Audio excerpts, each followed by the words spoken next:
And now I'm just imagining him showing up at this little old grandma's house, ripping up the house and being like, how dare you!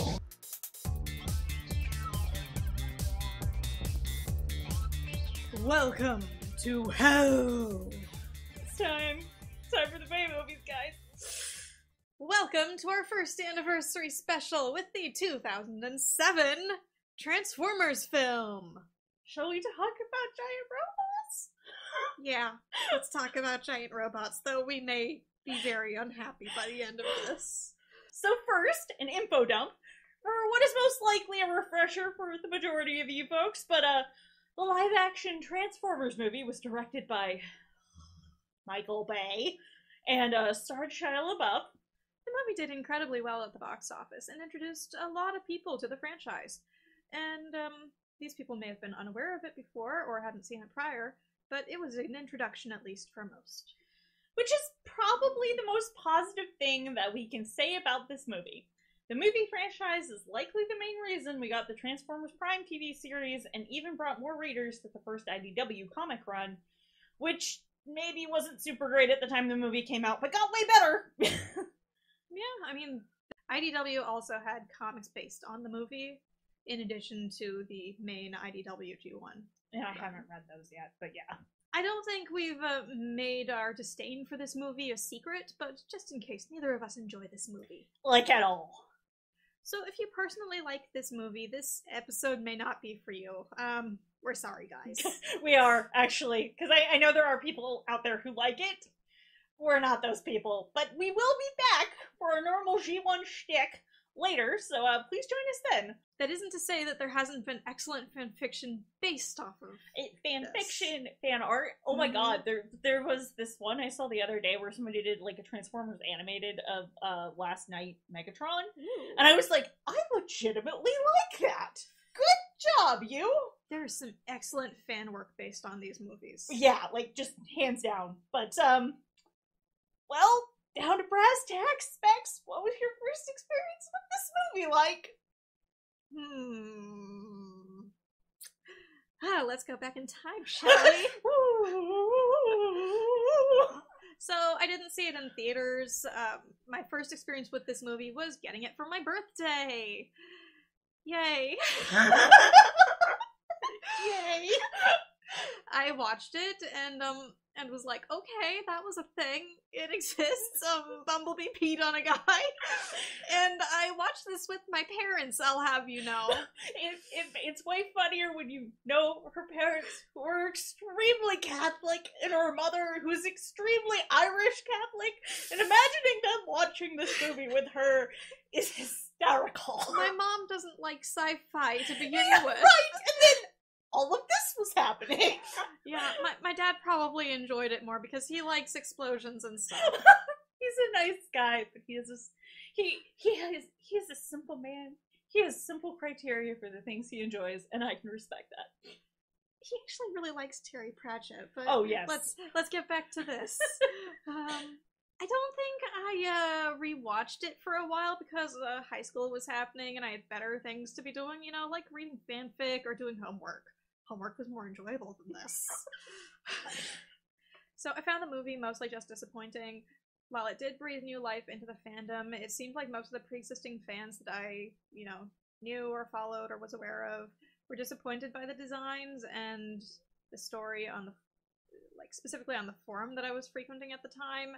Other people loved it, and I mean, it did create a new influx of fans, so that's a positive thing.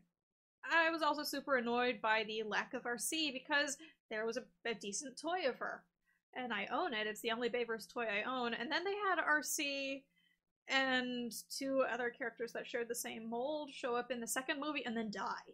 And these were not the same mold as the toy she owns. Yes. To make this even weirder. Like, RC did have a design, apparently. Yes, she was a nice motorcycle. She had legs in the first movie toy, and then she was a unicycle thing in the second movie, and then they all died. And I don't own any other toys from the Bayverse franchise, so let's go over to you. So, to my memory, I first saw this in high school. I want to say it may have actually been something they showed at school. In direct contrast to Specs, I went to public school in a rural area. No one gave a shit. So, I saw the second one in theaters, but I legitimately do not remember where I saw the first one. For the record, I thought it was fine. I had zero reference beyond a foggy memory of Beast Machines, not even Beast Wars, guys, Beast Machines, and hadn't seen G1 at all. I very vaguely knew who Optimus Prime was, and pretty much nobody else. No, it would take over a decade before this film franchise filled me with seething rage. And you didn't even get into the fandom when I tried interesting you in it. You got into it by yourself! No! She tried in college! Which is why I was like, hey, I want to watch Beast Wars! It was like, not looking where I was going and walking off a cliff. For me much, and then I just threw TV just, shows at threw you. DVDs down the cliff at me. And comics. Which, I mean, I didn't really mind, but I love that description so much. But, all of this aside, I will be saying my media recommendation for the day here instead of at the end. I strongly recommend watching Lindsay Ellis's The Whole Plate, which is a series about film studies through the lens of Transformers. Not only is it excellent at breaking these movies down in the context of film and film theory, but it's informative and done by someone else who clearly loves Transformers. Pretty sure her favorite is Starscream, but I also think I saw a Wheeljack in the background of one of her videos, but do not quote me on that. It is at least partially due to Lindsay I started watching G1. The other YouTube culprit I'll likely recommend in a different video. But needless to say, she certainly didn't hurt. I'd been watching her Whole Plate series since 2017, so over a year before I made that so fateful decision to borrow Beast Wars. This recommendation also comes with a caveat. Because I've watched her videos, I know I've been heavily influenced by them, and it is likely I will talk about some of the same points that she's made while we're going through this movie, so just, this is me, so this is me giving you my citation for my work, essentially. Go watch Lindsay Ellis's videos, they're fantastic. And I suppose, too, to counterpoint, I haven't seen any of her videos, so anything that I talk about that ends up accidentally being something that comes up in any of her videos is an accident. I think I showed you the Megan Fox video. You might have, but at this point it's been so long ago that I probably don't remember. Or almost certainly don't. Anyway, definitely go watch her, because she's interesting. I feel like I've seen posts that, like, seems like at least some people don't like her, so I don't know what's going on there, and I don't really want to find out. So if it's not your thing, it's not your thing, and that's fine. Mm-hmm. Well, ready for the movie? Say it isn't so, but yes I am. Here we go! We open with some opening narration by Optimus Prime, played by Peter Cullen of Optimus Prime.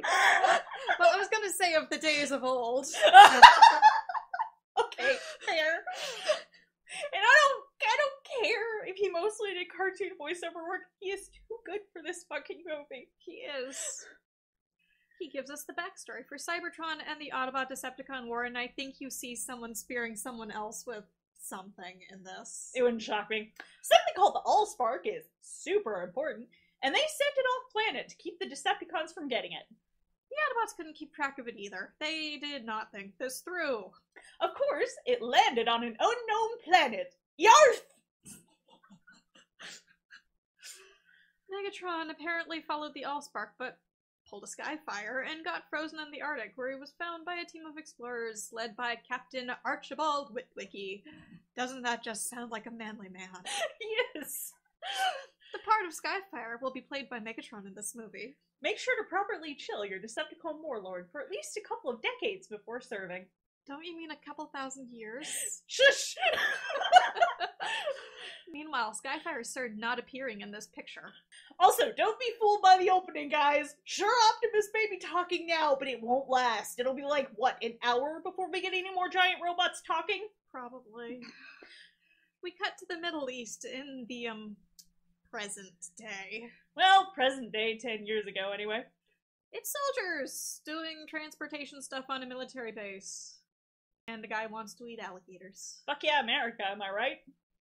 It's cuisine. The military partially funded these movies, if anybody was unaware. This really helped explain their presence in the movie series. That and Bay's huge fucking boner for him. The soldiers here are some of the better characters in the movie. They're funny, they work well off each other, and, you know, feel like they have friends. What a concept. An unknown helicopter lands off the base, transforming into a giant robot and starting to destroy said base. The Decepticons apparently won US military codes, or they're trying to find the Allspark's location, or something. I can't help but think if Soundwave was here, this would have been done so much more competently. Even movie Soundwave is still competent. Oh, probably. The Decepticon is Blackout, by the way, who I'm not sure we ever see or hear him talk. Yeah, like, we might hear him talk in Cybertronian at the very end of the movie, like when it's like doing all the Decepticons getting ready. Maybe. He never really is a character. But I hope you're ready for a shaky cam video of this robot not getting a good look at him. Oh! Flying tanks! How novel. They fail to fight off the Decepticon, and a small group of soldiers manages to escape the base, but not without being followed by Scorponok. Who is released by Blackout, because apparently he's his pet, or something like that. The only thing you need to remember about this is that the main soldier is Lennox, and he is leading the group. The other characters have names. I had to look them up. Yeah, they aren't very big characters, unfortunately. It would have been more entertaining if they were. And then suddenly, we're out of high school. Following a teenage boy who's gonna try to hawk his great-great-great something grandfather shit in the middle of class. Why is he hawking shit? Because he wants to seduce the hottie by getting a car. Either that, or that is merely a side effect of getting a car that he hopes will happen.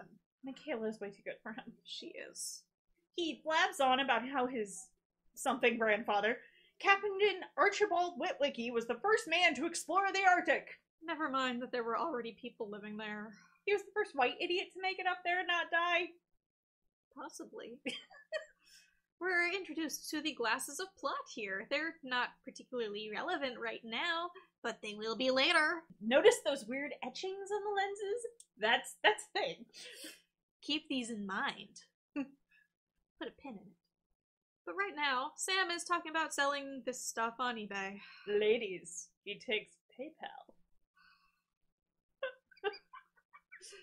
The bell rings and the rest of the class leaves as Sam talks to his teacher, proceeding to be a total freaking dumbass by guilting his teacher into giving him a better grade than he deserves because otherwise his dad won't help him buy a car. And remember, this is supposed to be the character we're identifying with. Thanks. I hate it. You know, after meeting Sam's dad, his behavior makes a lot more sense. Clearly, he gets his dickish behavior from said dad. His dad drives him through a Porsche dealer to make him think he's buying Sam a Porsche, which just kind of seems like a dick move. They proceed to show up at a used car lot with Sam spying a mysterious Camaro, which is B in this. Like, Bumblebee was actually following them into the car lot. It's yeah, kind of funny, but they didn't really see him until he parked in the car lot. Yeah, I guess they had to make him cooler for the 2000s. You know, I always liked the little Volkswagen Bugs when I was in high school around this time frame. I still do. They're adorable. They're cute. Unfortunately, they're not sexy enough for a teenage boy in the mid-2000s. No, but they were sexy enough for a teenage boy in the 80s.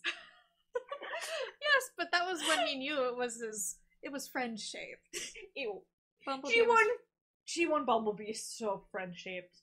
He is. He's friend-shaped to everyone except Megatron, really. No, he's friend-shaped to Megatron in the comics, too! Oh god. Well, are we talking IDW comics? I was talking about the plot in IDW, yeah. Mostly I just thought it was funny because his design is very, very similar in that to G1. Yeah. And I was like, that's pretty funny, though. Yeah, you're right. He was very friend-shaped. He's friend-shaped to everybody. But in the Marvel comics, he's not friend-shaped. Oh no, nobody is friend-shaped in Marvel comics. Are you kidding me? Bee's been following this kid around for a while, and the car salesman clearly has never seen this damn car in his life, but he's still gonna try and sell it. I mean, given that it is his car lot, I'm not sure I can fault him on this decision, really. Well, it's not honest. No. And he's like, I'm honest, whatever. I think he has honesty actually on a sign somewhere. I don't know. It doesn't really matter. And, there's also an ostrich here. Why is there an ostrich? He has a petting zoo or something, I don't know. He is down to make that dough. Very. Bee also comes with racing stripes. We all know that makes him go faster, Specs. Amongst other things, Bee contains a bee air freshener that says Bee-Otch, a small disco ball, and a weird lion bobblehead that I thought was a small taxidermied animal at first. And we didn't even see it till our second watch through either. Just to make this worse. Yeah. It vanishes, so I gather Spike didn't. God, not Spike. No, this isn't Spike. It would probably be better if it was. Yeah. Sam didn't think it was too hot either. Yeah. But this whole bit just feels creepy. Sam's gonna buy Bumblebee a living, thinking being whose intelligence definitely surpasses his own. And let's compare this to Charlie from the Bumblebee movie, who's trying to rebuild a car by herself with no support from her family, and then there's Sam. And I mean, okay, yeah, she does get Bumblebee basically in a transaction. She does kind of buy him. But when she realizes that he's a person, she treats him like a person. Exactly. And Sam is just this entitled little rich kid living in a nice house and has everything handed to him in Southern California. I don't know what his parents do, but clearly they make good fucking money. I don't know what the hell they do. Me neither. Bee's even parked next to a VW Bug, an old one, which she will then proceed to wreck. I feel like this is the start to Michael Bay being like, why do you like that nerdy shit? Come look at boobs, tits, and nice cars. These are the only things that are really important. This will be the hill I die on. I don't understand Michael Bay. If you didn't like this, why did you do it? I know the answer is money. But you can at least do it enjoyably. Yeah. Well, money's the root of a lot of stuff. Speaking of, Bee is very much a dick here. He destroys this guy's entire lot of cars, or at least all her windows, because he emits a supersonic noise and, busts all the windows in an effort to get Sam to buy him, or get the guy to sell him to Sam. For a cheaper price, basically. Yeah. Cutting to the Pentagon, the Secretary of Defense is briefing a team of technicians who will be attempting to decode the Decepticon signal they got from Blackout earlier, kind of. One of them is a very intelligent young woman named Maggie, who will proceed to be shot like another piece of tits and ass, like all the pretty women in this movie. Oh, and if you're not young and pretty in this movie series, you're basically just a harpy.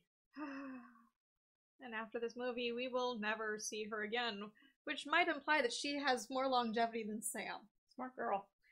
At Sam's house, we're introduced to his mom, his dog, and some casual sexism. We're not allowed to put girl jewelry on a male dog in this house, are we? Of course not. What would the men think? That jewelry's awesome and they're totally allowed to wear it? Yeah, actually, let's do that. That sounds way better. But don't worry, if you think Mojo is emasculated or something, later movies will have him humping absolutely everything. Yeah, because that's what I want to watch in a movie about giant alien robots. Admittedly, these movies aren't particularly about giant alien robots. No, they're like about Sam's love life and explosions. Or whatever the human lead's love life. True. That's typically how it runs. Back to the army guys again. They're still attempting to escape Scorponok, except they don't know that Scorponok's following them.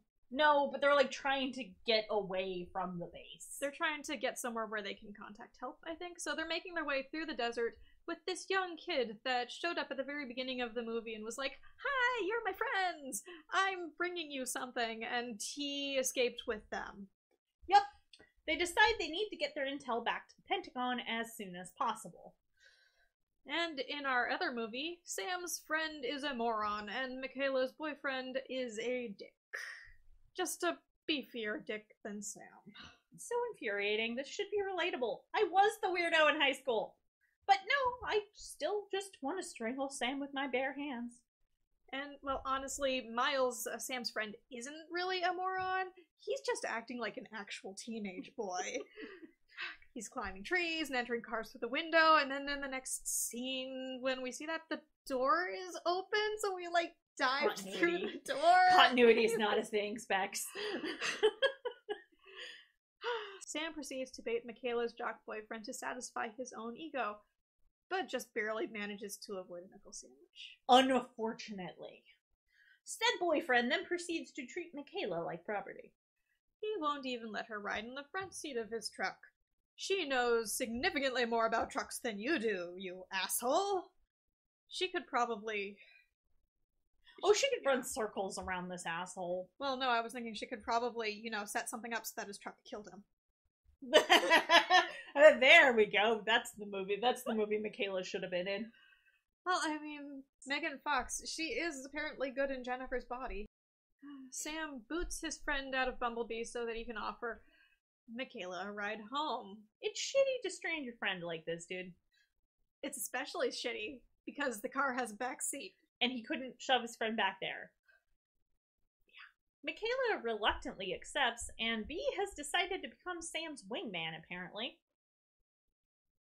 I'm assuming he knows what teenagers do in cars, but really, does he actually understand what teenagers do in cars? I'm not sure, to be honest. They apparently learned English from the internet. Yeah, you'd think there'd be some porn thrown in there. I would assume so. He breaks down, causing Michaela to open his hood and check the engine. And what kills me is that she's saying relevant things throughout the scene, but the way she's shot, she's not treated like a person, she's treated like an object to be viewed, essentially, and it is very frustrating. I know we could assume that it's from Sam's perspective, but boy does this get old. It gets really old. Sam asks her about why she hangs out with her boyfriend. Of course, he phrases it like strongly hinting that she should hang out with him instead, and Michaela can totally tell that he's doing that, and so she's like, I'm out, and starts walking off. But B suddenly starts working again, so Sam's able to convince her to at least let him finish driving her home. She'd have probably had a better time walking home, let's be real. Probably. Except she might have had really except, like, shoes. It was sunset and it was night by the time they got home, so I have to ask, how far out of town were they? That's a good point. And then we get to Sam saying, that there's more than meets the eye about Michaela. Does this just feel like another slap in the face of the original series? Probably because it is. And on to Air Force One. Frenzy, who's apparently someone's carry-on here, because he's a boombox in this and was actually under someone's seat. Or, you could choose to imagine him walking onto the plane himself. Just think about this little radio who's got teeny tiny little legs and walks onto the plane. It's way funnier. Also, did he steal Soundwave's alt? That is a fun thing. So yeah. Hello, President, who is obviously Bush, whose face we don't see, but unfortunately we get to see his besocked feet. Who wants a ding-dong? Bet you do. Frenzy attempts to get data from the military database by way of Air Force One, but he's caught while doing this, and so the Secret Service shoots at him. The Secret Service apparently didn't get the 411 on what you don't do on a plane. You don't shoot shit on a plane. You really don't want to do that. It just leads for a bad time for everyone. Very briefly. Yep! Very short lives. Either that or they're lucky and they managed to make a safe landing, but you don't Do you really want to risk that? No, you don't want catastrophic decompression on a plane. Yeah, you don't. I mean, who knows? Maybe Air Force One is better built? Once they, basically, they end up taking the plane down in an emergency landing because shots fired or whatever. Then once they bring the plane down, Frenzy is able to sneak off the plane through the, he goes down, like, the doors that the wheels go out, and then it's just funny. It is. Yeah, he goes over to Barricade after that. Barricade's a police car. He will be more relevant later, but if you had any doubts that this little thing was Frenzy, you just need to see that little walk off the plane, and you will know. Because he's got, like, his hand up. Yeah, like, hide his he's, face. like, trying to be nonchalant. Like, after they thought he was trying to kill the president. It is delightful. Mm-hmm. And Frenzy is smarter than the Secret Service on this plane, because he had, like, shurikens. Yeah! Once he's in Barricade, he pulls up the eBay listings for Sam's grandpa's glasses and says, "We must find Ladies Man 217. Why did he pick that username? I don't know, but I legitimately find it hilarious every time Cybertronian has to shout it in this movie. I know he said it in, like, Cybertronian there. It is still great. Oh, Sam's ego. But yeah, it is really funny anytime a robot shouts that. At Sam's house, B apparently has got places to be, so he just, turns on his own ignition and then drives off by himself. This awakens Sam, who then goes chasing after his own car on his bike. And he calls the police. Sam calls the police to report that his car is being stolen, going so far as to remind them that his dad is the head of the neighborhood watch. Well, if you needed another reminder that Sam's a rich white boy, there you go. Sam finally catches up with B, who's standing some distance away beaming the bat signal. I mean the Autobot signal, some kind of signal into space. Sam starts recording all of this on his shitty flip phone, and thinking that he's going to die, the first words out of his mouth are, "Porn's not mine, it's Miles's." Oh yes, that's the last image I'd want to leave my own mother with. Talking about your erections. Lovely. Considering one of the conversations that happens later, it may be more relevant than I want to imagine. Yeah, moving on. Yeah. Sam is then chased by some good doggos who manage to get free of their, basically they weren't very well contained. Yep. But the poor puppies are denied their midnight snacks as Bumblebee bursts in and save him, and you don't really see the dogs go away. They just aren't there anymore. And despite thinking his car's alive, he shouts something that they can keep the car and chucks his keys at B. I don't even know what the building they're in even is, because he goes into a building and then suddenly it seems like they're not in a building anymore, and it's, what's going on? Yeah, Sam's arrested when the cops show up for making a false 911 call because his car is obviously right there. Yep, and it's not like there was any evidence of other people around. True. At the Pentagon with some assholes, including the Secretary of Defense and Maggie, our pretty lady analyst. Maggie proceeds to sneak into a very high-up meeting, basically to say, "The system is alive!" Which is completely insane in any other context, except this movie, where she is technically right, but it still sounds like a pretty insane context. Yeah. Or sounds like pretty insane an idea. She kind of gets kicked out of the meeting. Yeah. But she's right, and she will be vindicated later. And, I hate the color balancing in this movie. Everything is so orange and blue. It looks like everyone's skin tone is basically, orange, and, like, they all have really bad spray tans. Or at least all the white people do. None of the black people in this movie really have to deal with looking like an orange. They may still have orange light on them, but it's not quite the same way. Yeah. And now it's police time! Where we've made Sam do a pee test, and then they hold up a bottle that says Mojo on it, and they're interrogating him about it. Mojo, as previously stated, is his dog, and it is very likely that the bottle would say canine on it, because that's how it worked when I had to pick up medication for my cat from the pharmacy. So they're just being assholes. And I mean, that looks like a legit prescription bottle. Yeah. So, I don't think most people keep their illegal drugs in legit prescription bottles. I mean, I have no personal experience, but... And back to the Middle East with these soldier boys. Scorponok attempts subtlety, only narrowly missing killing Lennox. He does, however, succeed in killing the oblivious glasses guy, or... maybe he doesn't kill him, maybe he just badly injures him. I don't know. I'm pretty sure he's dead because we don't see him for the rest of the movie. If I'm wrong, I apologize. Okay. That's a good point. The soldiers all book it and take shelter in and around these bombed out buildings, which is apparently the young boys' village. They have brought hell down upon this small village, and this will never be addressed. The dad of the kid that's been helping them seems awfully nice, considering they have brought a giant mechanical scorpion to the front door. Yep, that poor man does not deserve any of this shit. Nope. And here's one of the few legitimately funny scenes in this movie. Lennox has to call the Pentagon, which involves Lennox having to go back and forth with the most bored guy in a call center ever, but he also needs a credit card because it's a long-distance call, a really long-distance call. He's able to get that credit card from Epps, one of the soldiers in his squad. And this is all happening while they're in the middle of a firefight, so they're having to yell to be heard and stuff. Epps is also shooting at Scorponok, so Lennox has to grab the wallet off of Epps. And so their conversation on how to navigate this is effectively something like, "It's in my back pocket! Which one? Left cheek! Left cheek! Left cheek!" All while firing at Scorponok, and apparently he's Lennox is like, "You have like 15 pockets!" Which I feel like is legitimately funny! And I just kind of wish I didn't have to, be concerned. Is this racism with the call center guy looking and sounding Indian? And I don't know, because that seems like something Michael Bay would do. Yeah.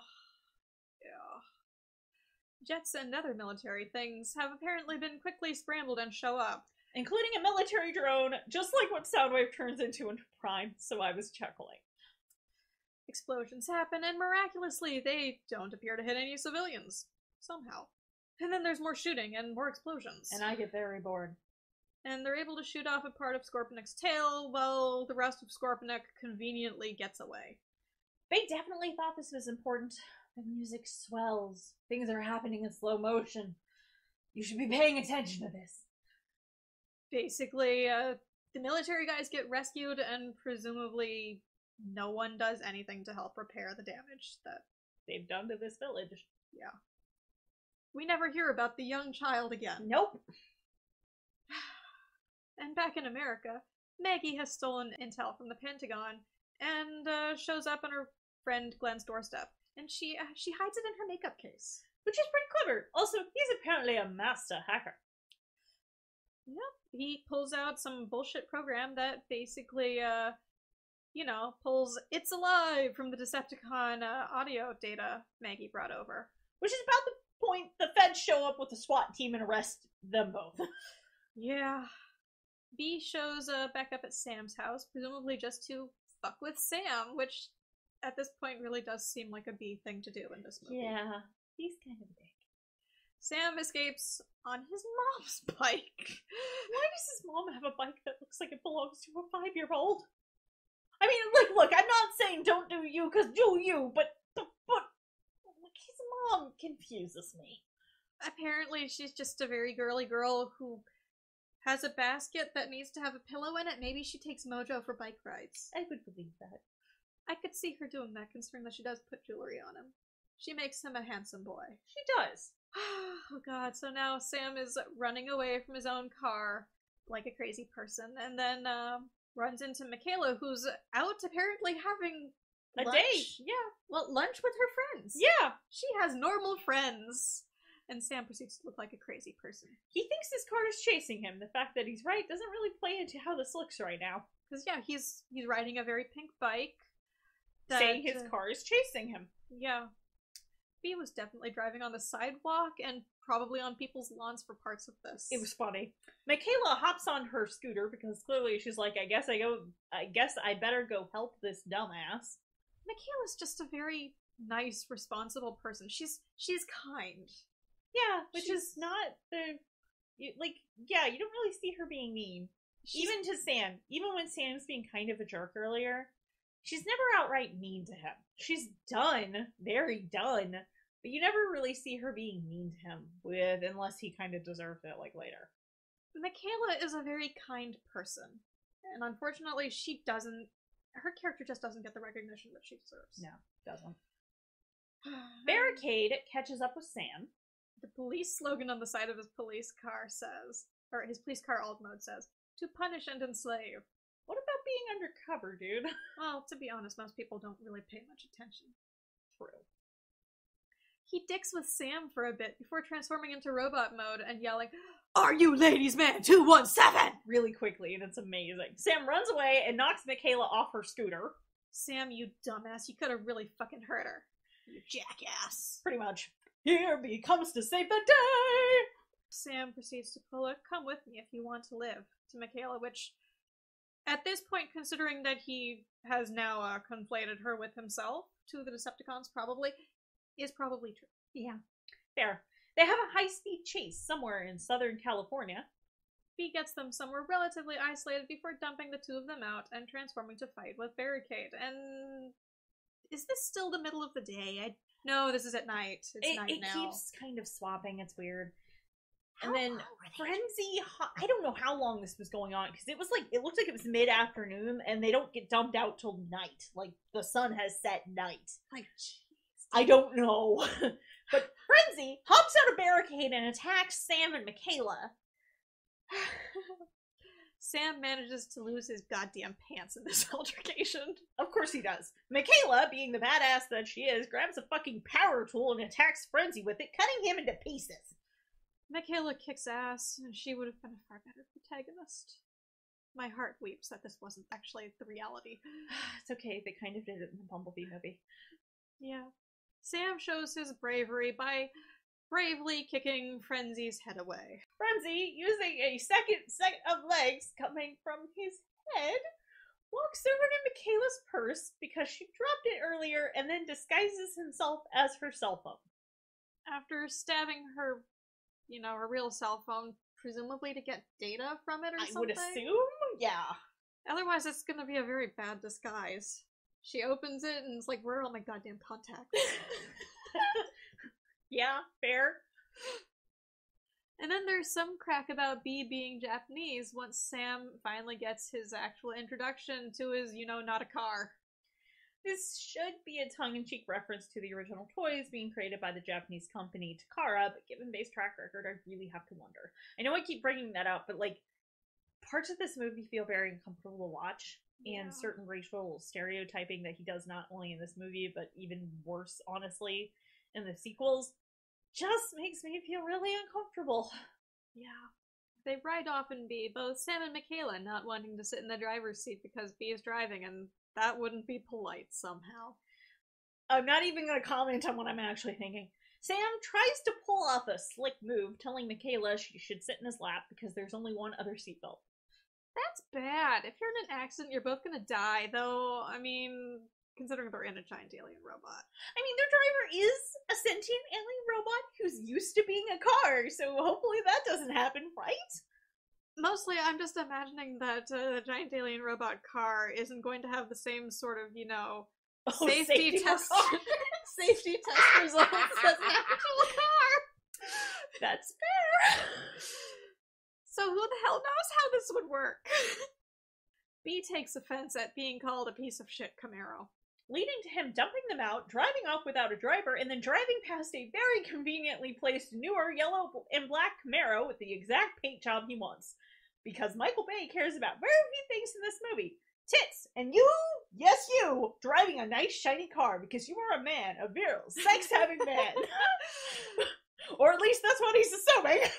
Oh, and the way Bumblebee scans this car is kind of ridiculous because he's up on two wheels, driving half on his side. So he has to scan it with something on the bottom of his car mode.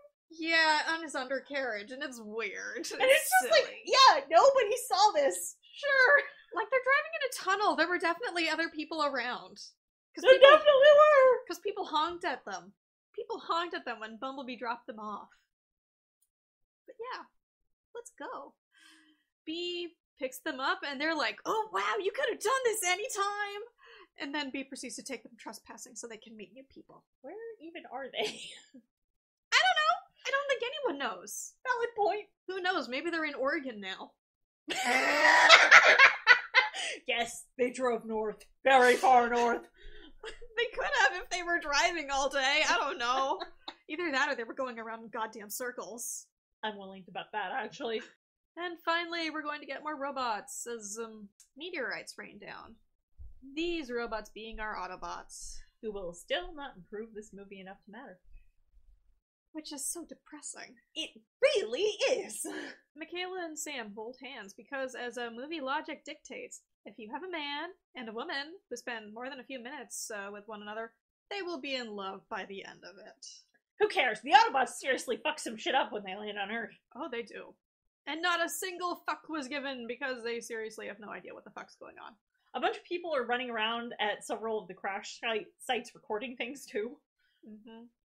They're recording stuff and probably putting it on YouTube or whatever. The in-universe equivalent of YouTube. Which I think is just YouTube based on a sequel, but don't quote me on that. Who knows? We even see Ratchet's weird ambulance mode in the background of some of these shots. So we can see where and when he scanned it. Apparently, according to the TF Wiki, this is supposed to be a Hummer H2 rescue vehicle, so not even technically an ambulance. And then we see Jazz at a Cadillac dealership. Isn't he supposed to be a Porsche? Yep. I mean, why start being accurate with their halts now, right? Well, I'm going to assume that Cadillac paid for this product placement. Yeah. Whereas Porsche probably didn't give a shit. And Porsche was already in there, so they did pay money, but the Cadillacs probably paid more. Probably. I don't know. He's not even a Cadillac. Jazz is a Pontiac Solstice. Why are we even at a Cadillac dealership? Money.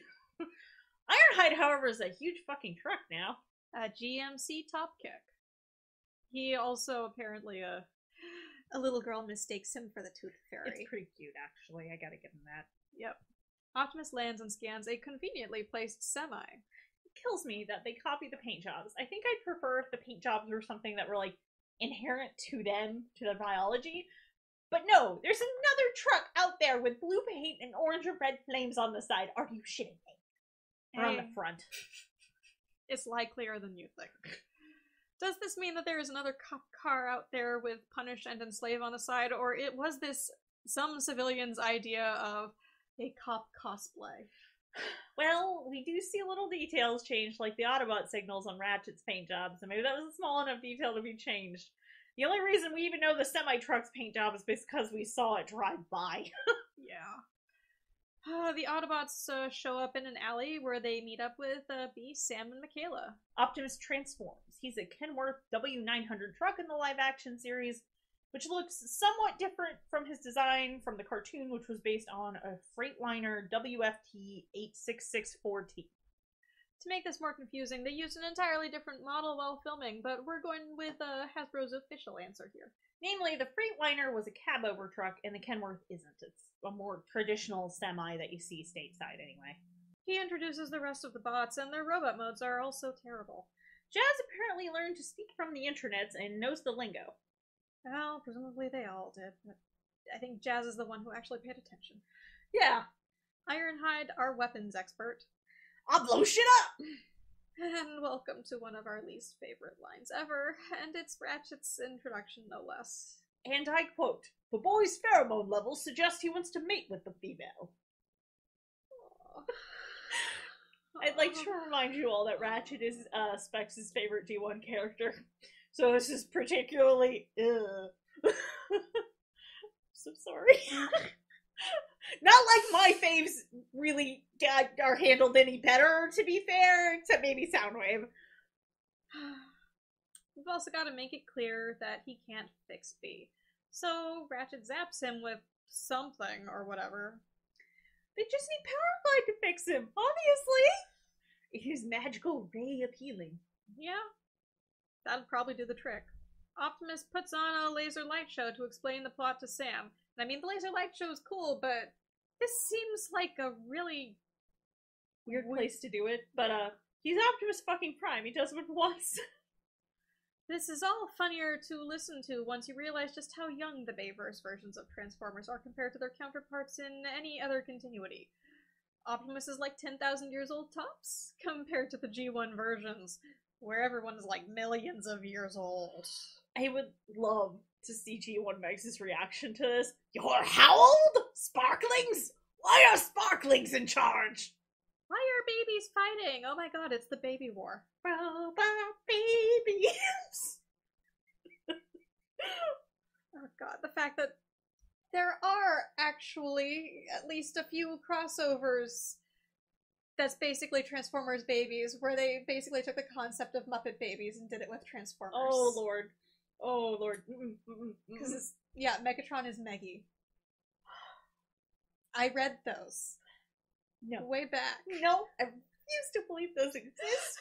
I live in a world where those don't exist because I haven't seen them yet, and I don't have optic permanence. Unfortunately, I can introduce you to things that will make you regret this fandom. You would!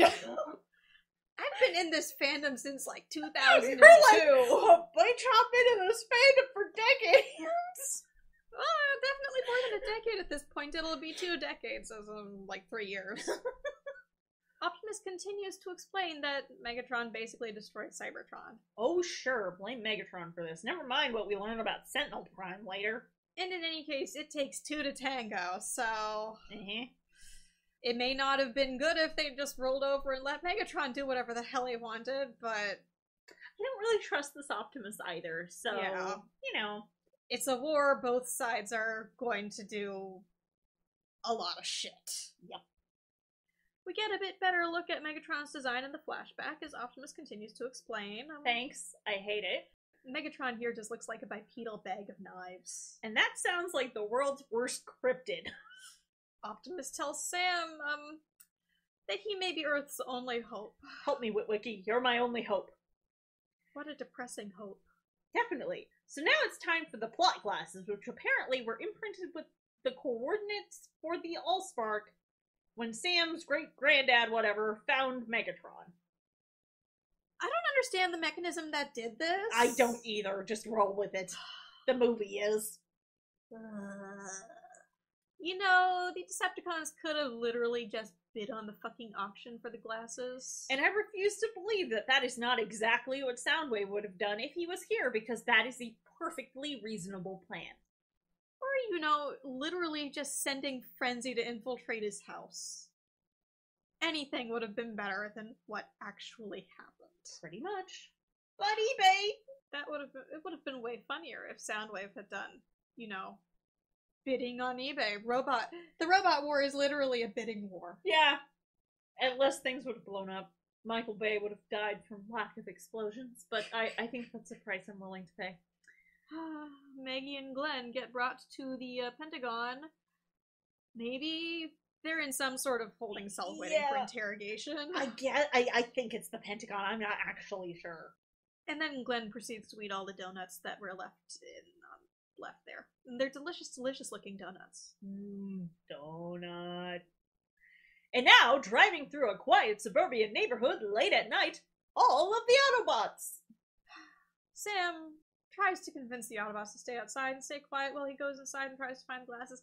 And he's actually reasonably polite and respectful about this, considering the situation. But the Autobots are super impatient.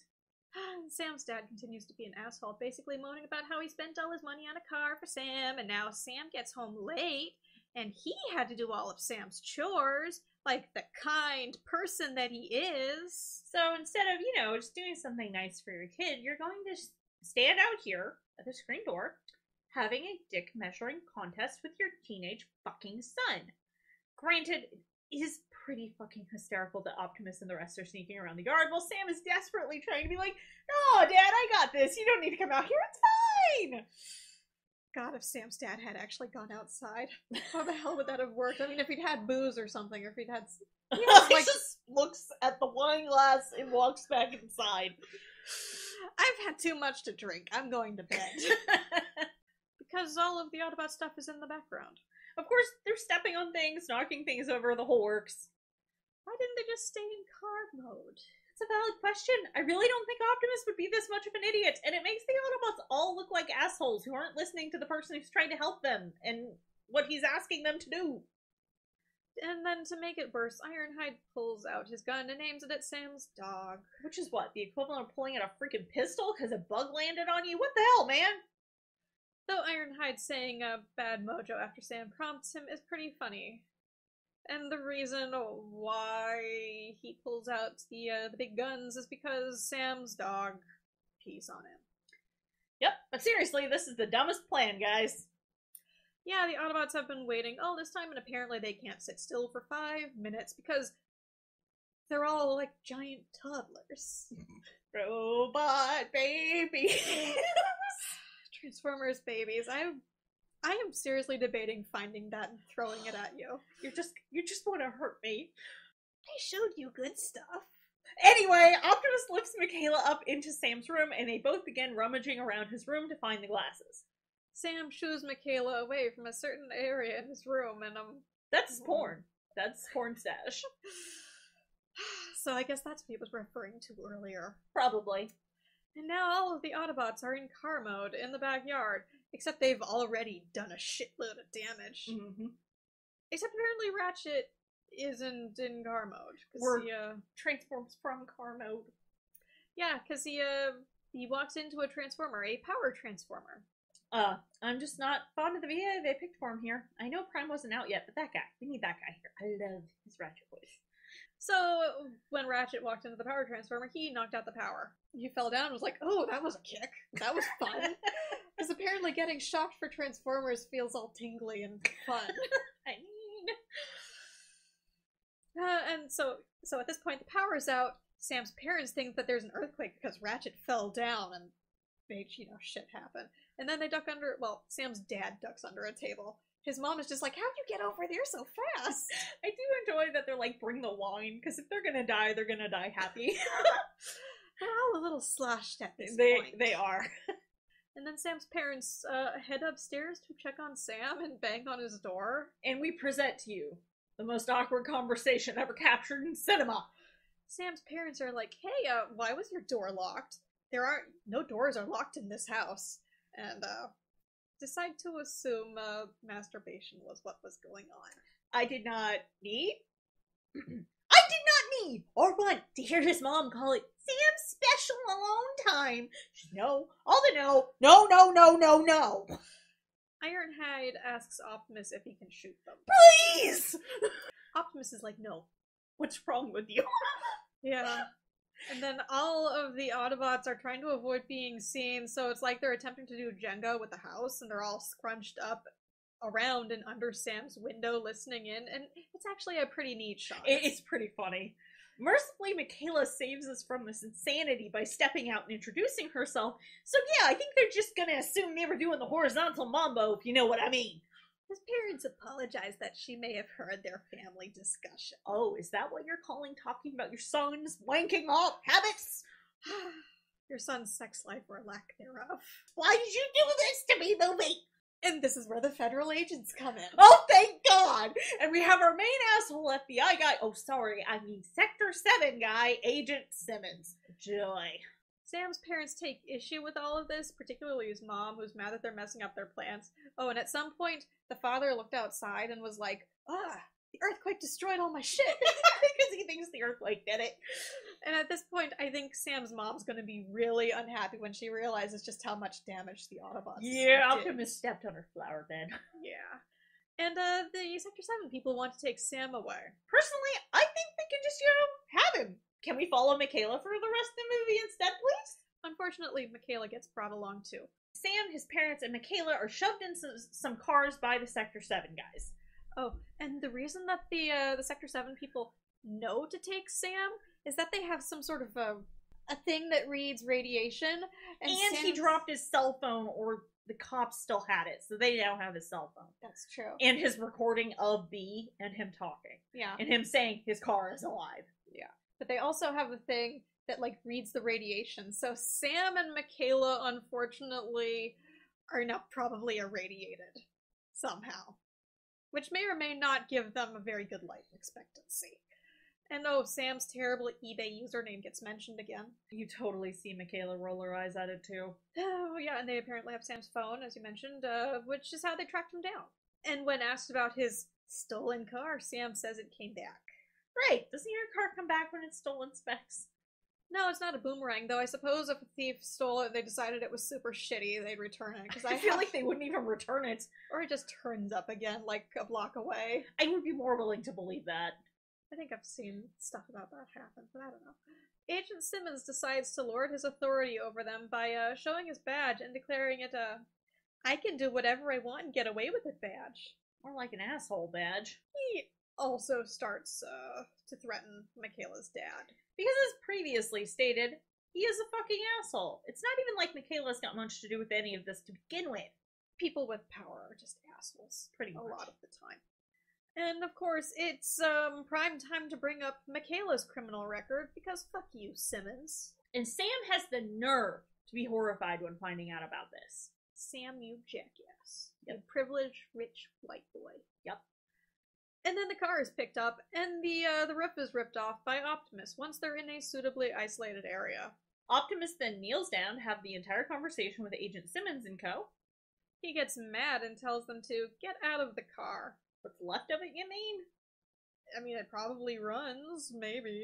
He took, like, all of the entire top half of it off. Yes, but that's not the part that keeps it from running. And dropped it right away. Yeah, that's true.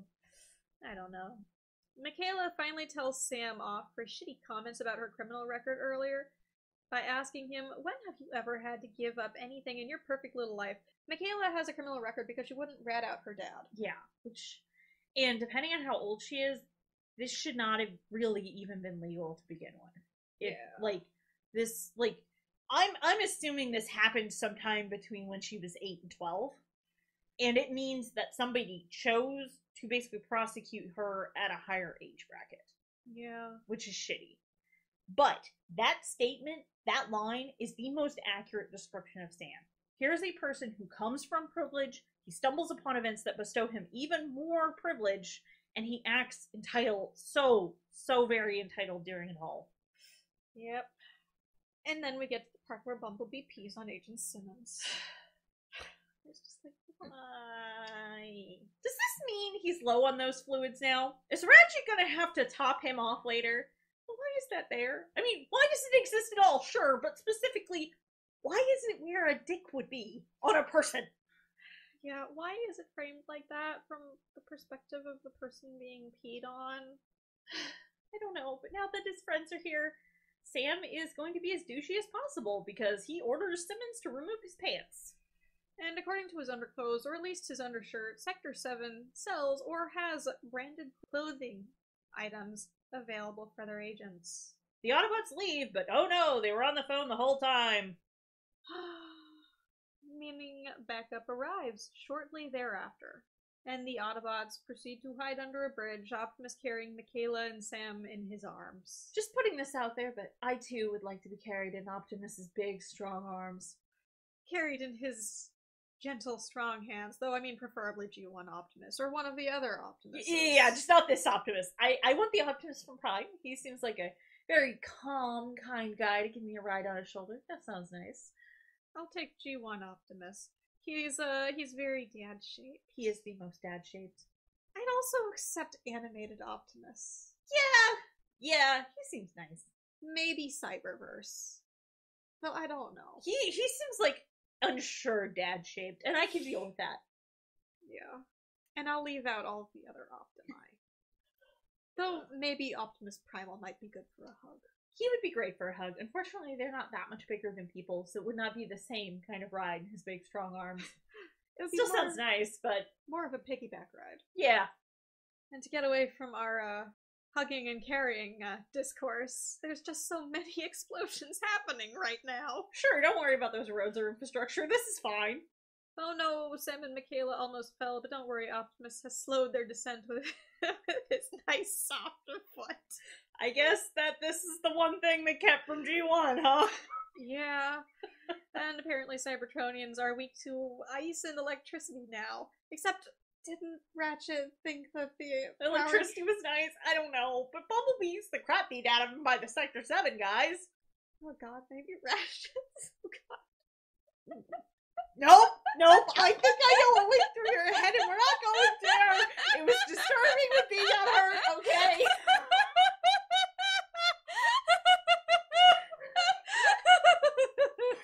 I'm not sure Drift will be into it, but that's not the point!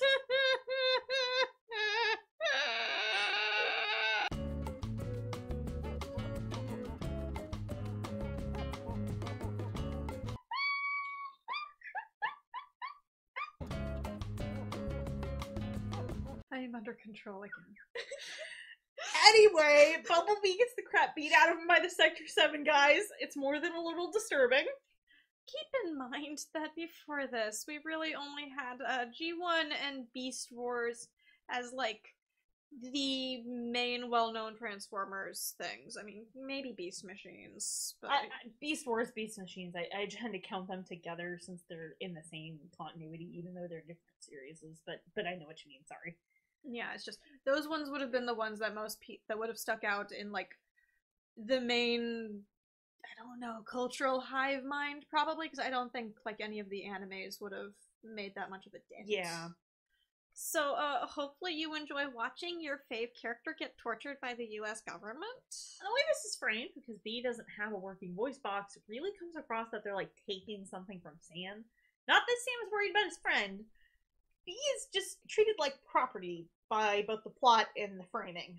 And this is in such a stark contrast to the Bumblebee movie, where even though he couldn't talk, even though he was a CG character, he still felt like an actual character. Yeah, in the Bumblebee movie, Bumblebee actually had an emotional arc. When Charlie first sees him, she treats him like a person that needs care and kindness. He still couldn't talk. Like, he was immediately showing recognizable and understandable emotions. In body language. Mm-hmm.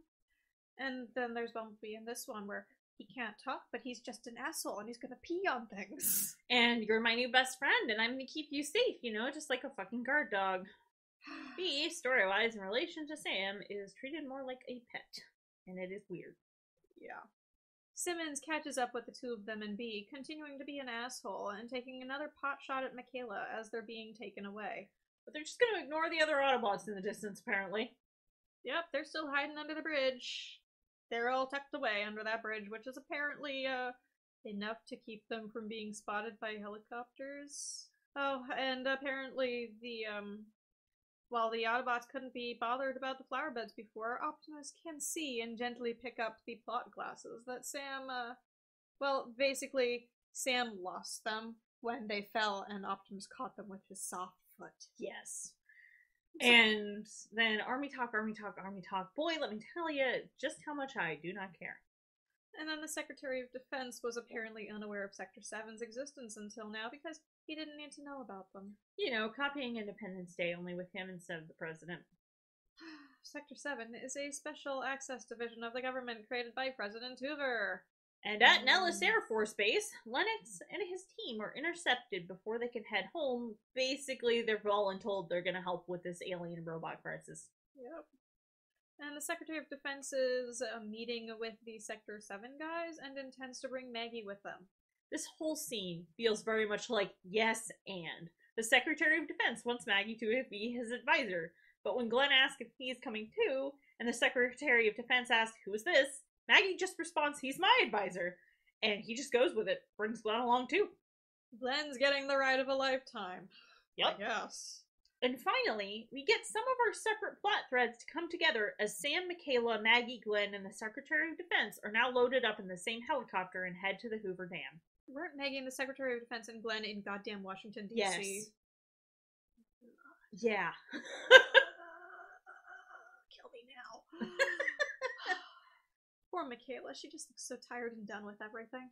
You just know she hasn't slept all night. Honestly, they probably got shoved in a holding cell. Yeah, So and no. then shoved on a helicopter. Yeah. Here's some more Bumblebee torture before cutting back to the Autobots talking about how they must go on and they can sense that the Allspark is near. But what, your bullshit radar? Well, maybe they can sense it with their pheromone detectors. Ratchet, what can your robot Ratchet, what can your robot nose smell? Frenzy is tiny and up to shenanigans. It's time to break into the Hoover Dam! So just getting back to this, because the movie really, really wants to break this home, Sam can't possibly go out with someone with a juvie record. He wouldn't, want to date below his class, or marry below his class, or God forbid, fuck below his class, right? Sam, you asshole. Yep. And boom, we have a Megatron. Thanks, I hate it. Still frozen, presumably unconscious and offline. Sector 7's been keeping him on ice for a while, apparently. Yep. And apparently a good chunk of modern technological advancements since the 30s has been due to humans studying Megatron. Oh god, now I'm just thinking about mechanical television. Did mechanical television come from Megatron? Sure. Why not? Why not? Yes, and! Simmons continues to antagonize the group, because who isn't a jackass in this group? Like, look, I don't like Sam, but maybe Simmons as the fucking adult needs to get his dick out of his hands and stop getting in Sam's personal space. It's creepy. Honestly, a lot of the adult men in this movie are just creepy. I Yeah. mean, Lennox and Epps and the soldiers don't seem to be creepy. Yeah. But most of Yeah, everyone like else his is- dad is shitty. Like, I guess Glenn and the Secretary of Defense aren't bad. Yeah, but they don't get a whole lot of screen time, and also one of them's over 60. That's also true. Anyway, it is explained that the Allspark was hidden and that they built the Hoover Dam around it. How did the Native Americans in the area not know about it? Maybe it was underwater. If it was visible, they absolutely would have, but I wouldn't put it past the Army or Sector 7 or whoever to conveniently ignore that fact. But, would have been a river before the dam was put in, and Obviously, Specs, you're forgetting how deep rivers are. the fact that you actually spent time looking, attempting to I look this up. tried and I could not find a straight answer. Well, it's not exactly like they were going around doing river measuring in that time period, is it? No. I'm still sad I couldn't find a straight answer, though. And I mean, who knows? Maybe they accidentally made it huge afterward. I do think that would legitimately be funny, as like some scientist poked it the wrong way, and now it's like, oops, it just takes up the entire hangar now. Sorry, guys. It's like, oh shit. Oh shit, I'm glad it didn't crush me. Yeah. The Allspark just has random powers. Frenzy now has a body again. Yeah, Frenzy was tagging along this entire time in Michaela's bag, I Yeah, think. pretty much. Like, he got out of her bag and sort of crawled into the Hoover Dam. Yeah, and he's able to signal the rest of the Decepticons with Megatron's location, and then we get to see them finally begin to mobilize. And now, an hour and 40 minutes into this movie, we have a Starscream. There is no power on heaven or earth that can make me believe that that is his hollow form. Mark my words. I don't care if IDW never gave him a hollow form, but his hollow form would be female, and no one can stop me. And then more on the Allspark's plethora of abilities. Apparently they can use it to turn random electronics into transformers, which the Autobots would probably consider kind of horrifying because these are babies and now their babies are dead. Yep. Simmons proceeds to demo this for us by taking Glenn's cell phone and zapping it to life. I will forever be confused for this. Why does it seem like the Allspark always makes stuff that's evil? I mean, it's a baby. I know, but it has red optics. I feel like we have to assume it's a Decepticon. Maybe the Decepticons are the last people who had it and they'd programmed it. So you're telling me it's stuck on the make evil setting, got it. It's possible. I don't know how this works, and it's not like we're gonna get a demonstration of it later, considering what happens. Yeah. And Simmons proceeds to kill this little phone transformer by basically electrocuting the shit out of it. We create life, then we kill it, but we're the good guys, remember? And now, finally, Dorito Scream has been achieved! He's just so triangular. I don't know why Starscream looks like a giant flying Dorito in this, It but might, I find it hilarious. it might be his color scheme. He doesn't really Partially. have a color scheme. Yes, it's just but he's so triangular. But he's also kind of beige. Yeah, you're right. That doesn't really help things. Frenzy manages to take out the power for Sector 7's facilities. How does a dam lose power, considering it generates power? I don't know, Specs. Sorry, I mean, I guess it's possible that he could, like, basically prevent water from going through the dam by freezing something. I think he but- actually just started destroying the mechanical stuff, so like the generators and stuff. It's now time to defrost our Decepticon warlord on high. Frenzy is getting busy in the control room again, blowing all of the shit up. And then all of the scientists in the main bay where Megatron is being held seem like super unfazed by the de-thaw that's starting. You guys need to run. I have zero doubts that Megatron won't kill you out of sheer spite. Yep. Did you know that there was a whole armory of bullshit under the human dam because of all the soldiers are like, pass the guns! Give me that buffet of guns and ammo! And Lennox is kind of done with Simmons because, violence is implied. I'm so glad that this movie is all violence, no character development or emotions or feelings. We don't have feeling specs because we are sex-having heterosexual men, hetero men who have sex with women. Never mind that G1 is one of the least straight things I've ever seen in my life. To be fair to the soldiers, they did not sign up for this bullshit, and then they got dragged into it, and all they wanted to do was go home. And look, I would be pretty upset about being shoved into the same room as Agent Simmons. So, yeah, I can't blame them too much. Yeah. They go to retrieve Bumblebee. And Sam's like, stop electrocuting my car! Not even stop electrocuting that guy, stop electrocuting my car. Of course. And Bumblebee just gives him a look like, dude, I have had the shittiest day. Yep. And poor dude is like super jumpy and paranoid, but I mean, who wouldn't? Who wouldn't be? Yeah, I mean, considering he was tortured all night, he's got every right. I still legitimately don't know what catching Bee accomplished. I don't think it accomplished shit, except getting him to this location, which I guess was the plot contrivance. And now we've got the magical size changing cube as Bumblebee touches the Allspark and like pokes it a bit, and then suddenly it is like hand-sized for him. Even their spark of life can shift, apparently. It's from a planet of shapeshifters. Apparently mass shifting is just what this stupid thing does. Apparently. Everybody can just understand Bee now. This is fine. And, oh, Bee's been talking in, like, radio and music references this entire time, and I don't think we ever mentioned that. You're right, I don't think we did. But he isn't talking normally, he's using recordings. He talks TV. Basically. Pretty much. Well, assholes up! This is not where I fell asleep, I'll have you know.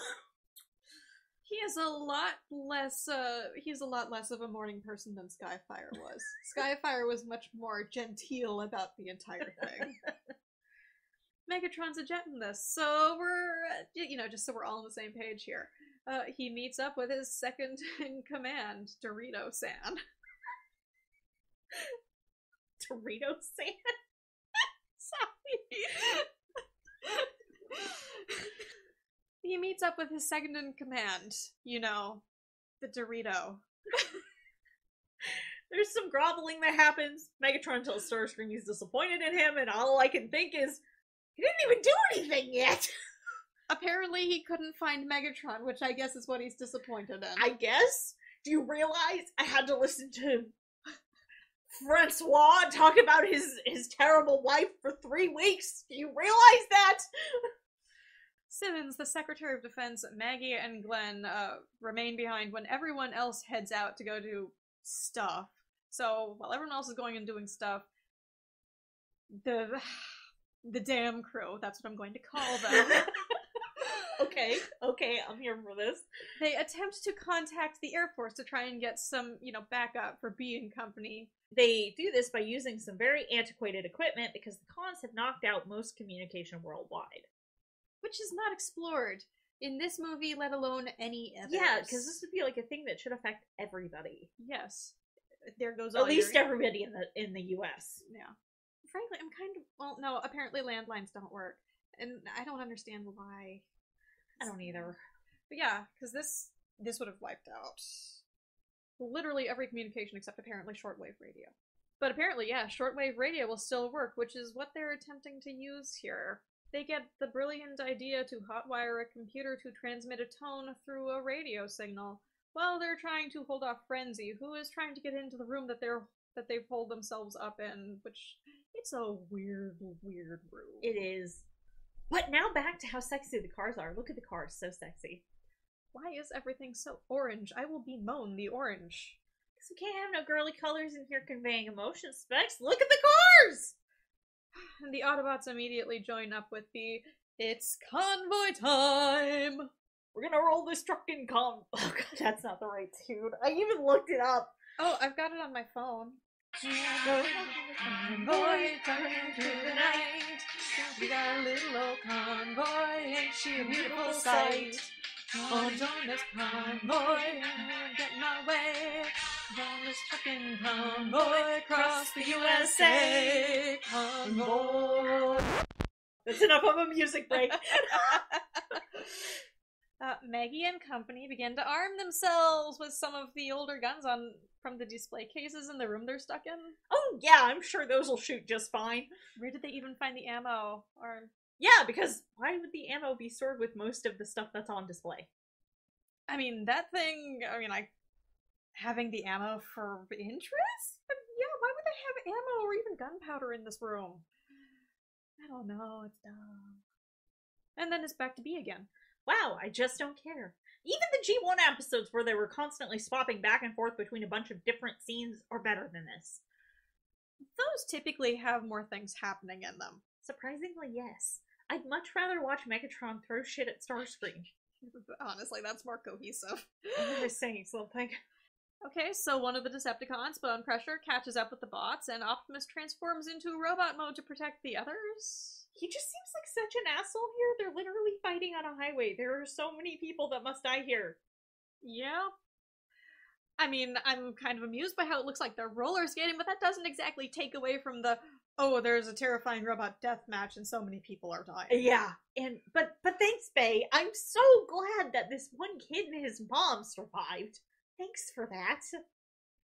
God, so many people probably need therapy in this universe. I would think so. Frenzy is now in the vents. Good boy. You go get him. Even if the B team is definitely the better group. He comes out and falls straight onto a glass case. That's my boy. Like, he's using a shuriken things. Like, he was using a shuriken things before, but now he's been, like, boomeranging shit around. And he accidentally beheads himself with his boomerang shuriken plate thingy. That's my boy! So, interestingly, to me anyway, it seems like the movie series kind of made the whole integrated weapon thing for the Transformers more common. I know you saw it a bit in G1, but it seemed kind of inconsistent, either how it worked or what weapons they had. The Ironhide, just Ironhide, right? Mm-hmm. But this made it more consistent, like especially in Prime, you saw that consistency and thought applied to the weapons and how that you accessed them throughout the entire series, which was really nice.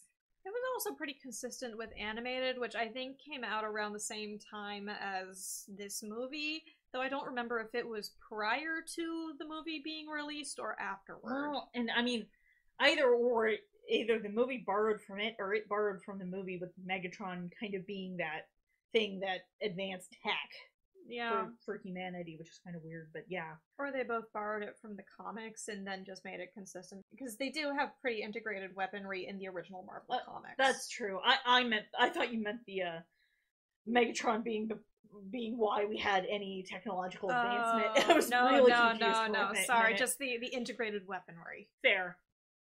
So Animated did that with Megatron's the reason that they have. Yeah, that like New Detroit, or Detroit has like all this like amazing tech.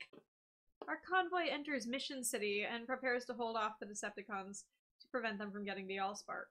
Why did they bring this into a city? I don't know. No one explains their shitty decisions here. It gets weirder because apparently when they were writing or making the movie, they originally had thought to have the climax in the Grand Canyon, which seems like that would make a lot more sense. Like, sure, there's less coverage per se, but way less civilian life in danger. It would have also involved, like, immense environmental destruction, but that's not something they would have been concerned about. I don't see how that would have been more work than the city. They may have had issues actually getting... Well, no, they could have done it all in green screen, but... Yeah. Anyway, we've contacted the Air Force, so the damn team has succeeded. Lennox and his dudes communicate what they need. Oh, honey, that's not the Air Force. That's really not the Air Force. But only Ironhide seems to realize it's actually Starscream that's approaching. B uses a random... Well, it's got a Furby on it, so it's the Furby delivery truck as cover. Starscream shoots said truck and sends everyone flying. Everyone else is covered in dirt and grime here, and I mean, technically so is Michaela, but she has an almost angelic glow about her when she wakes up in a pile of rubble, looking at Sam. Sam also has an angelic glow, because remember, he gonna hit that. Bumblebee's lost his legs in the last attack. And Bumblebee is basically half a bot. Let's keep that in our back pocket for later, shall we? Yep. Michaela, being the badass lady that she is, like, we're gonna move B. We're going to get this done. And proceeds to break into and hotwire a tow truck to do just that. Go Michaela. B gives the Allspark to Sam and conveys to him that he should go on without him, basically. And then another Decepticon, Demolisher, shows up, and Ironhide, Ratchet, and Jazz engage in, I think, Demolisher's tank? Yeah, I think that one was Demolisher. I think this is something that really frustrates me about Sam, though. So much what is happening around him seems rooted in the sense of self-sacrifice, but yet he doesn't ever have to sacrifice anything. Like, the only things that he might theoretically have to sacrifice could be his life. But he never does that. He's never even, like, remotely close to doing something like that except by accident. Exactly. By, like, falling off a building. Yeah, like, it's never, it never feels like, I am going to choose to do this thing. Yeah. And then random boob and ass shot from some random lady who's in danger. And I'm not judging her for what she's wearing, but you just know she got put in that outfit and put into that shot for one reason, which was titillation. And I'm like, did you have to? In a movie about giant robots, did you have to? It's only theoretically about giant robots. You know it's about Sam and his boner. Boner is fate.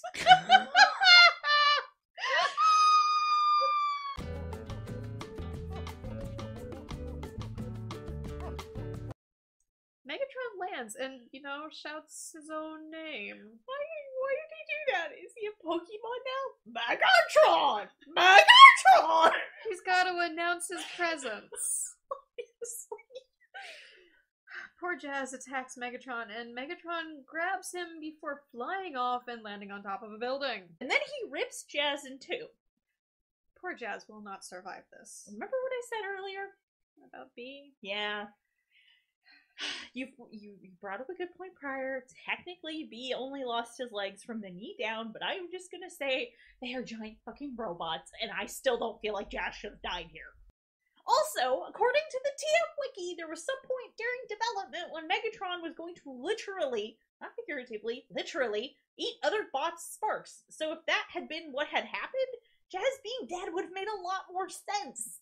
How in a movie about alien freaking robots does Bay manage to kill the metaphorical black guy first? Why? I don't know why he killed anyone here. We've barely gotten to see the robots at all. Apparently, we have to make there be some sort of... I don't know, people are dying, this stuff is really real, except... No. They use the guy who's... Basically, Jazz's speech patterns are I don't know, AAV? African-American Vernacular, I think? He's coded African-American because of his speech patterns is probably how I would know the best way to say it, and I'm just super sorry if that's not accurate. Yeah, we apologize if this isn't accurate to anyone. It isn't our intention. Yeah. But yeah, like, effectively, it's just literally, you killed the black guy. I know he's not literally a black guy, but that is how he has been characterized. That's how it feels. Yeah. And back to Dumbass McGee. Sam is tasked with taking the Allspark to the top of this building so that they can hand it off to the Air Force. Did they miss the whole Megatron and Starscream have jet alts bit? I'm gonna go with yes. Apparently. Okay. Just checking. Everyone is very, very disrespectful. Like, they're fucking disrespectful as fuck to Michaela. And no one gives Sam shit, but Michaela, trying to get B out of the way, invites comments. Golly, I wonder why. And Optimus finally arrives. What took him so long? He got lost. He fell off a highway and wasn't sure which way everyone else went. And also, with all the, internet and Wi-Fi and everything knocked out, he didn't have any GPS. That's the best excuse. That's the best explanation I've heard. Headcanon accepted. It's not like he's driven around there before, and I don't think he has Ratchet's nose. No, no, no, no. No, that's it. I'm leaving. I'm done. I'm done with Ratchet's nose.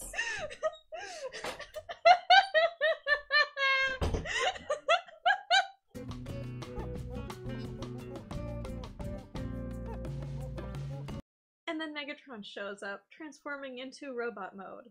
So I don't hate his ult exactly, but I just can't help but think Prime did this better. Of course, his voice was better too, but what do I know? Sorry, is my salt showing? Seriously though, I find it funny that both damn times they go to make a Transformers movie, they get Cullen to do Optimus, but they don't get Welker to do Megatron. Only to have Welker either return to do the character in the TV show or later in the movie series. Although it's kind of funny because they took him out in the movie and had somebody else play Galvatron, and it's the exact opposite in the live action where once Galvatron shows up, Welker is doing him. The irony. That is funny. And then Megatron and Optimus fight! Finally, we get some of that homoerotic fighting this series is so known for. He's sitting on Optimus punching him. Yep. Except a lot of this is done in shaky cam, so... Yeah, so it's still terrible, but at least we're getting sexual tension now. And Sam is somehow running faster than the robots. How? They have a wider stride. Don't know, but it's the return of Dorito Scream. And Ironhide tells Sam to run like he wasn't already doing that. Michaela, however, is a stone cold badass. Her and Bee enter the fray, with her driving backwards and Bee doing all the shooting and fighting. I'll drive, you shoot, indeed. I really feel like they bond here, but we never get to see him be as good friends with her as he is with Sam, which seems really shitty. This scene has actual feelings, emotions, characters vibing with each other, damn it. Michaela's like, I'm scared, but I can help you, and I know you want to help, and I am here for that. Yeah, they're actually working together instead of Sam, who so far has either been chasing the car, or been chased by the car, or possibly driving the car. But not actually driving the car. Like all movie. Yeah. Sam gets up on the roof and manages to set off a flare. But Starscream is right there, so the helicopter gets shot down before they can retrieve the Allspark. God, there is such a body count in this movie. Right? But it's fine, because Sam and his Sam and his boner, Sam and his not-girlfriend survive. Optimus attempts to reach Sam. And doesn't try to stop the falling helicopter at all. It doesn't have the thing he wants. It's so fucked up. Megatron reaches the roof and demands that Sam hands over the Allspark. Megatron then asks if it's courage or fear that compels him, which I will say, fear, obviously. The man has never known courage in his entire life! Sam is... Well, okay, so the entire time this exchange was going on, Sam was, like, holding on to, like, the front or back of this statue that's up on the roof. Mm-hmm. And, basically, Sam and I think the statue get knocked off the building, but don't worry, Optimus catches him with his big, soft hands. Obviously. Also, we see Optimus's battle mask. It's something that was kind of neat. An interesting idea when done well! Like Snake Prime! Or even animated! You can pry this soapbox for my cold dead hands! It's also not bad in Cyberverse, but that's significantly newer. Yeah, well, it would be pulling from the other two. Yeah. And, how are people still driving around in this city? Well, I mean, there wouldn't... Well, okay, I guess there may be people who haven't gotten the memo about the giant robot war. I just feel like maybe they would have seen the smoke or the explosions and decided driving would be bad, but I don't know. I don't know how well sound travels in this city. Who knows? Optimus and Megatron both hit the street and seem to need a few seconds to shake the fall off, despite Sam being perfectly fucking fine. That makes zero sense. Humans are, special. Like that. Optimus tells Sam that if he can't defeat Megatron, then Sam needs to push the Allspark into Optimus's chest to make sure Megs doesn't get it. Like, this is actually something that I think Optimus has said before. Yeah, he said it to the Autobots earlier, Yeah. and Ratchet was like, that might kill you both, dumbass! Yeah. Only without the dumbass. I That's think... my addition. I know how to write Ratchet talking better than this movie does. Yeah. Fight me. Optimus just seems kind of suicidal at this point. I mean, yeah. He does not seem happy. Yeah. I mean, like, look, I can't think anybody would be happy in the middle of war or anything, but at least feel like G1 Optimus probably has moments. Prime Optimus probably at least loves his team to some capacity. Mm-hmm. Animated Optimus loves his team. It's for as much as they drive him nuts. This Optimus, I don't think there's a single spark of joy in this next life. Yeah. And back to the Decepticons, it's Blackout time. I kind of like how his rotors look like a cape when he transforms. It's cute. They wiggle. They wiggle. I enjoy the wiggly cape, and I do too. And it's like helicopter rotors are like that. Yeah, like you kind of see it with Blades a little bit in Rescue Bots too. Yep. He's a wiggly boy. Lennox and company are able to defeat Blackout with some help from the Air Force. Did they kill him with a shot to the crotch? That's entirely possible. Because Lennox, I think, ends up taking, I don't know, the thing with... He slides underneath him and shoots him, so I'm like, did she kill him with a shot to the robo-dick? Really? Is that the Decepticon's weakness? That's good to know. Optimus, aim there! And so basically there's apparently a particular type of round that they have to use. That it's like a Sabot something or other that... Yeah, I don't remember, and I didn't actually write it down because it was not important enough to me, sorry. Yeah. Starscream takes out a good chunk of the military reinforcements, and so like at one point, one of the soldiers is like, friendlies don't fly under building height, or whatever. They proceed to fly into building height a few scenes later. Yeah, while Starscream is transforming in and out of jet mode to take them out. Yes. So yeah, there's so much mortality going on here, because there's like multiple planes going down in the middle of this inner city area. And like, I will say, we both, or I think you commented on, like, it's a good fight, like, for how Starscream would fight, because he's sort of constantly shifting back and forth. Yeah, I think he's using good aerial tactics for what he is. It's really neat, actually. Yeah. That was pretty cool. From a mortality from human perspective point, it's horrifying, but... Elsewhere, Megatron and Optimus continue to fight, but Optimus is definitely losing. Yeah, and so Sam's been underfoot, I guess, the entire time. And hasn't been squished. Yeah. Pity. And so instead of shoving the cube into Optimus's chest, he shoves it into Megatron's, because apparently Megatron's spark is just out there on display somehow. Shit! We don't know what that does. What if he accidentally gave him immortality or something? Apparently that didn't happen, because it seems apparently that killed Megatron and, like, destroyed the cube? Blah. And now Ironhide is walking around carrying both halves of Jazz's corpse like babies in the crook of his arms before handing them over to Optimus. That's not awkward at all! And then Sam, Michaela, and Bee reunite. Exposition by the Secretary of Defense lets us know that the President has ordered the end of Sector 7 and all the Decepticon remains have been dropped into the Lunaris Trench, where the cold and water pressure should keep them entombed. Later at yet another sunset, There are so many of those in this movie. Optimus Prime closes out the movie, leaving us with a message of questionable hope and alerting any remaining Autobots that they may come to Earth. We'll see some of them in the next movie. But this is all while Sam and Michaela are getting hot and heavy on top of Bumblebee's windshield. Yep. That's a person, guys! Maybe don't make out on top of him, unless this is some sort of really weird three-way. Which, okay, maybe not so weird if they're into that, but I don't think they discussed it. All the other Autobots in the background are totally watching too, so it just sort of feels like extra level of creepy. Yeah. It really does. I'm just shaking my head. That's this movie in a nutshell, man. The credits roll as the incredibly soothing tones of Linkin Park, they play and they escort us out of this movie. So let mercy come, except for Decepticons, because they don't deserve it according to this movie. A few other scenes are cut into the credits. Mostly involving Sam's parents. It's really unimportant. We do see Starscream escape into space, though. So, what are our conclusions? Watching the Bumblebee movie and the entirety of Transformers Prime will get you everything that was pleasant about this movie and be a more enjoyable experience. Maybe go do that instead.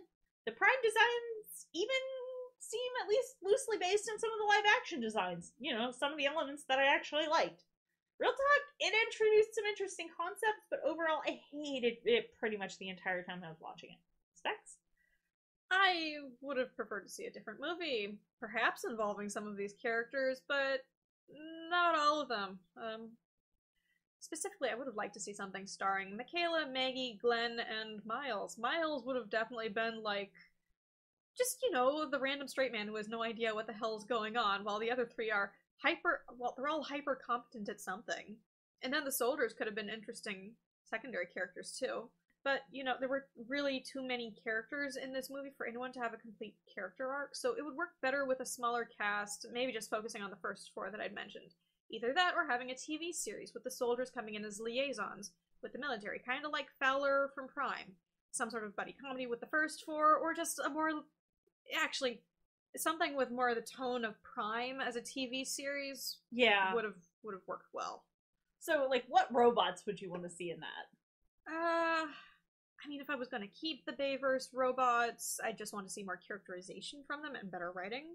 But if I could have any character, G1-based Ratchet, maybe Hot Rod or Bumblebee for, kid appeal. If I was going to pick between live-action Bumblebees, I'd go with the Bumblebee.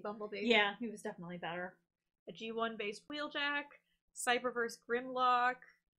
If it was something that was going to be more lighthearted, maybe the Rescue Bots, particularly Blades, because I'd like a flight frame in there. Yeah. And so Optimus, even if he's only someone who shows up periodically, sometimes, yeah, Optimus would be good.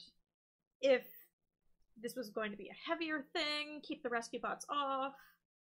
And if we're going back to the Bayverse thing, if we were going to stick with Bayverse Autobots, just give them screen time and character development, and also Bayverse RC, specifically the design for the toy from the first movie, even if she was pink. Fair. But as it stands, the Bayverse Autobots in this movie are just... Optimus is impatient, Ironhide really likes his guns, Ratchet is tactless, and Bumblebee is immature. And then Jazz is the only person who seemed to actually learn about human social customs in some manner, and he doesn't destroy as much shit as everyone else. Yeah, Jazz was definitely the best one. He was, and then they killed him. He died. It's like, why did you do that? If you're going to have characters, please give them screen time and don't kill them. What a concept! I guess that leaves me to fill out the cons for this cast. Megatron, obviously. G1 or Prime. Probably Prime if I had to pick one, because I feel like the Prime characters lend themselves reasonably well to a more kind of realistic plot. Soundwave, probably Prime. Again, feel like he fits better into this. He needs some of the cassettes, though, which Prime didn't really have, but I definitely want Ravage, because I love Ravage. Knockout, because he's fun and snarky. It's not cons without Starscream, so Starscream, but similar to what you said, I would literally take just fleshing out the cons in the Bayverse, because they had so little screen shine? They had so little screen time and just no personality. And it was just depressing. The most screen time that we had for any of them would be Blackout at the beginning, where he's basically just shooting things. He didn't even have any lines. Yeah. And then... in fact, so few of them had lines. Even the Decepticons, most of the time when they talked in Cybertronian. Yeah. Even, and it was translated. It was just like, on our way, or Megatron has been found. It wasn't character. It was just a statement. Yeah. None of them have personality, and that's just so disappointing. It really is. And we have fanfiction recommendations. Yeah, I know we didn't do this with the other specials, but because there is actually fanfic based on the live action stuff, we kind of thought it was more applicable here. Alright, so the first one is The Princess is in Another Castle by Bibliotecaria D. It's in the Bayverse continuity, obviously. Rating PG-13. It has past slash, so it's not a general fic. Pairings, past Michaela Baines and Sam Witwicky. Characters, Michaela Baines. And in summary, Michaela Baines is waiting. That's the long and short of the summary, guys. But it's really good. It's basically what did happen to Michaela after her and Sam broke up. And it feels like this very good character development thing for her, and it feels good to read. It feels like, yes, this feels like something the character would have done. And it really gives her more depth than the movies ever did. More depth and agency? Agency. She has goals that aren't Sam-oriented. Mm-hmm. It's really nice. I really recommend it. I should reread it. It's been a while. I do recommend it. I've read it multiple times because I thought it was really good. Yeah, so the rec for it is Michaela, and it's a one-shot. And so our next one is, would you like to talk about it, or would you like I'm gonna talk about it, and I'll kind of explain why I maybe can't give the best in-depth explanation of it. But our other fanfic suggestion is Towards Peace. It is by Ariel Bots. The continuity is Bay movies. They bring in elements of IDW. It's rated T. It is slash. But believe me when I say I'm not going to read this entire list. I'll just tell you kind of the top ones are Megatron Optimus, Megatron Ultra Magnus, Optimus Prime Shockwave, Michaela Baines, Bumblebee, Sam Witwicky. So they actually are a trine in this. Like, they're a poly relationship, as far as I can tell. Characters, there are so many. It would have been absurd for me to try to list them all, but basically, the Bayverse cast, you get elements of some of the IDW characters thrown in, like Verity. You get some of the Bumblebee characters thrown in, like you actually get Charlie. And they're pairing up, essentially, with all the bots that are still on Earth. And it's really great, because I think Charlie gets teamed up with Skyfire. So, like, the Russian jet, not, like, the Skyfire from G1. The guy from the second movie? Yes! Like, that's the Jetfire. Jetfire, thank you. I knew the name wasn't exactly the same, and I kept forgetting. Skyfire actually shows up as a separate character in this, and he's more based off G1 and IDW. But yeah, she sort of is paired up with Jetfire, and it's really lovely, and I like it. Except he's not Russian in the second one. He's an SR-71 Blackbird. He has a Russian accent. Oh, I don't know why. It makes more sense when I read it, but okay. Anyway, in summary, at the climax of the Battle of Mission City, the Allspark is pushed into Megatron's chest, and instead of killing him, it does what it was made for. It transforms. After millennia of slow descent into madness brought by programming corruption, the Lord Protector Megatron finds his mind suddenly restored. But the memory of what he's done cannot be washed away. With the war brought to a violent halt, both Autobots and Decepticons must learn to coexist if they want to reunite their civilization and restore their dying world. I like that summary. It's good, and obviously it's because Bayverse, and it took place right after the first movie, so I wanted to recommend it here. It is multi-chapter. It's still ongoing, which is kind of my caveat. Usually I don't like recommending things unless they're finished, and I actually have a hard time following this one reading it, partially because I have a hard time telling any of the Bayverse spots apart. Like, I think I'm actually going to have an easier time reading it now that I had to, like, sit down and fucking dissect the Bayverse movie, so I'm gonna be really happy to go back and read it. I think it's pretty safe to assume a bunch of the pairings are, like, past and stuff, because, like, I haven't seen hide nor hair of Ultra Magnus yet. But anyway, it is good, and, like, the stuff I read, I described it as, like, having this very kind of sweet, pervasive kindness to it, and softness to it, which is really nice. It was done as part of, Big Bang, I think. The Big Bang event. Like I said, they're not finished yet, but I'm interested to see what they do, and I've liked a few of the, like, characters and relationships, particularly kind of with the humans and whatever kind of bot or bots they're kind of closest with. Like I said, with Charlie, I'm pretty sure it was Jetfire. I think Verity might have actually been with Barricade. Don't quote me on that, because I could totally be wrong, but I liked it. Like, it was good on that level. And it's just, I'm like, I haven't finished it yet, and I haven't even read the most recent stuff, so I'm always a little hesitant to recommend stuff I haven't finished reading, so, you know, the grain of salt. But I like what I've read. Oh, I'm gonna have to look at that, because it does sound interesting. I love that as a concept. God forbid I cannot keep the Bayverse characters straight to save my life. Jazz comes back to life, though. Because Megatron basically he touches Jazz, and so Jazz is better now. I got better. But he can also sense where, like, a lot of the living Cybertronians are, so, like, that's how they actually go get Skyfire, who is in the Arctic in this fanfic, so, you know. But it's good. Thundercracker and Skywarper in it, so you have a full Dorito trine. I like my Doritos in multiple flavors. Thank you very much. Cool Ranch, and I'm not sure what the hell Skywarp would be. Cheesy. Anyway, happy holidays, everyone, and thank you for tuning in. It's been a wild year, and we're excited to keep talking about these ridiculous robots. We will be taking a break for the rest of this month in January to enjoy the holidays, but we'll be back in February with episode 26, Attack of the Autobots. Oh god! The Ark's only got 2 beds, and there's about to be problems. Oh my god, they were all roommates. They are!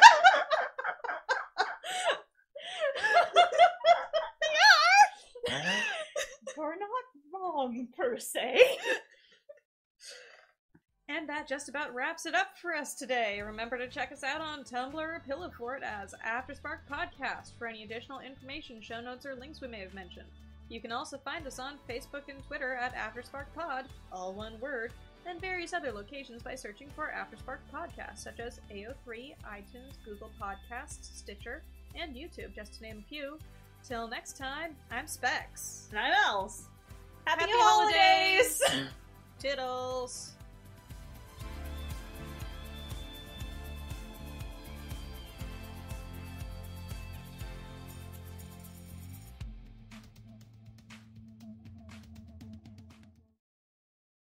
Welcome to our first anniversary special with the 2004 Transformers film. That is the wrong year. God!